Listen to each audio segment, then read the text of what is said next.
നമസ്കാരം, എല്ലാ കൂട്ടുകാർക്കും സ്വാഗതം. ഇന്നത്തെ നമ്മുടെ റെസിപ്പി ഒരു തക്കാളി കറിയാണ്. 2 തക്കാളി വെച്ചിട്ട് വളരെ പെട്ടെന്ന് തന്നെ നമുക്ക് തയ്യാറാക്കാൻ പറ്റും. ഇതെങ്ങനെ തയ്യാറാക്കുന്നതെന്ന് നമുക്കൊന്ന് കണ്ടു നോക്കാം.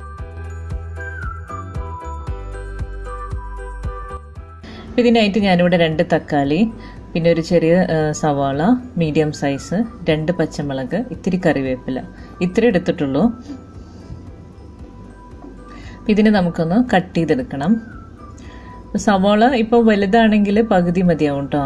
ചെറിയ സവാള ആണെങ്കിൽ ഒരെണ്ണം മുഴുവനായിട്ട് എടുത്തോളൂ. 2 തക്കാളിക്ക് ഒരു സവാള മതിയാവും. തക്കാളി ഇതുപോലെ ഇതിനെ കഷ്ണങ്ങളാക്കി മാറ്റണം. പാൻ അടുപ്പത്ത് വെച്ചിട്ടുണ്ട്. കുറച്ച് വെളിച്ചെണ്ണ ഒഴിച്ചു കൊടുത്തു. 2 ടീസ്പൂൺ സവാള അതിലേക്ക് ഇട്ട് കൊടുക്കുകയാണ്. സവാള നമുക്ക് മൂപ്പിച്ചെടുക്കണം. നല്ല ബ്രൗൺ കളറൊന്നും ആവണ്ട, ജസ്റ്റ് ഒന്ന് സോഫ്റ്റ് ആയാൽ മതി. സവാള ഒന്ന് സോഫ്റ്റ് ആയാൽ മതി. അപ്പം അതിലേക്ക് അരിഞ്ഞു വെച്ചിരിക്കുന്ന പച്ചമുളക് ഇട്ടിട്ടുണ്ട്. അപ്പം ഇതിലേക്ക് നമ്മൾ കറിവേപ്പില ഇട്ടിട്ടുണ്ട്. അപ്പം ഈ സവാള ഒന്ന് സോഫ്റ്റ് ആയിട്ടുണ്ട്.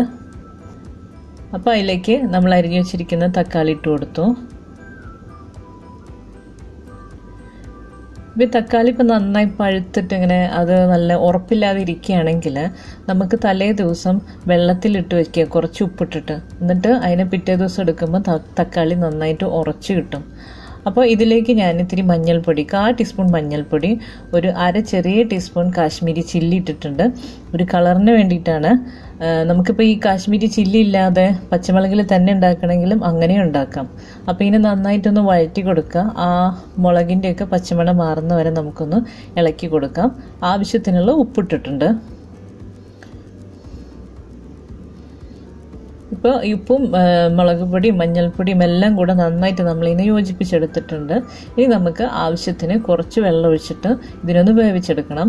2-3 മിനിറ്റിനുള്ളിൽ ഈ കറി നമുക്ക് വെന്ത് കിട്ടും, കാരണം തക്കാളി പെട്ടെന്ന് വേവും. അപ്പോൾ ആവശ്യത്തിനുള്ള വെള്ളം ഒഴിക്കുകയാണ്. കുറച്ച് ഒഴിക്കുന്നുള്ളൂ, ഒരു 1/2 കപ്പ്. ഇതിനെ മൂടിയിട്ട് വേവിക്കാം. ഒരു 3 ടീസ്പൂൺ നാളികേരം എടുത്തിട്ടുണ്ട്. നാളികേരം അധികം വേണ്ട നമുക്ക്, കാരണം കുറച്ച് തക്കാളി എടുത്തിട്ടുള്ളൂ. അപ്പോൾ നാളികേരം അധികം എടുക്കുമ്പോൾ എന്താ പറയുക, കറി നല്ല കട്ടിയായി പോകും. അപ്പോൾ നമുക്ക് ഈ നാളികേരം ഒന്ന് അരച്ചെടുക്കണം. നമ്മുടെ 3 മിനിറ്റ് ആകുമ്പോഴേക്കും ഞാൻ തുറന്നു നോക്കിയപ്പോഴേ തക്കാളിക്ക് നന്നായി വെന്തിട്ടുണ്ട്. അപ്പോൾ ഈ അരച്ച നാളികേരത്തിന് അതിലേക്ക് ഇട്ട് കൊടുക്കുകയാണ്.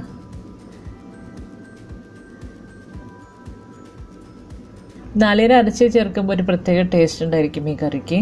പിന്നെ ഇതിന് നാളികേരം ചേർത്തതിന് ശേഷം നന്നായി തിളപ്പിച്ചെടുക്കുകയൊന്നും വേണ്ട. ജസ്റ്റ് ഒന്ന് അതിനെ യോജിപ്പിച്ചെടുക്കുക, ഒന്ന് ചൂടാക്കി എടുക്കുക. എന്നിട്ട് ജസ്റ്റ് തള വരുമ്പോഴേ നമുക്ക് കറി ഓഫ് ചെയ്യാം.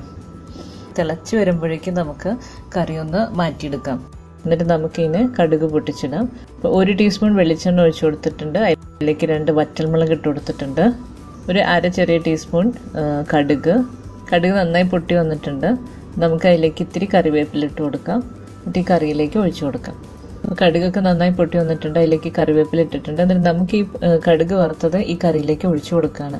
അപ്പോൾ വളരെ പെട്ടെന്ന് തന്നെ സിമ്പിളായിട്ട് നമ്മുടെ തക്കാളി കറി തയ്യാറായിട്ടുണ്ട്. നല്ല ടേസ്റ്റുമാണ് താനും. അപ്പോൾ ഊണിന് പറ്റിയ നല്ലൊരു കറിയാണ്. പെട്ടെന്ന് തന്നെ നമുക്ക് ഉണ്ടാക്കാൻ പറ്റും. അപ്പോൾ നമ്മുടെ ഈ തക്കാളി കറി റെഡി ആയിട്ടുണ്ട്. എല്ലാവർക്കും ഇഷ്ടമായെന്ന് വിചാരിക്കുന്നു. അടുത്ത റെസിപ്പിയുമായി ഇനിയും കാണാം. നന്ദി, നമസ്കാരം.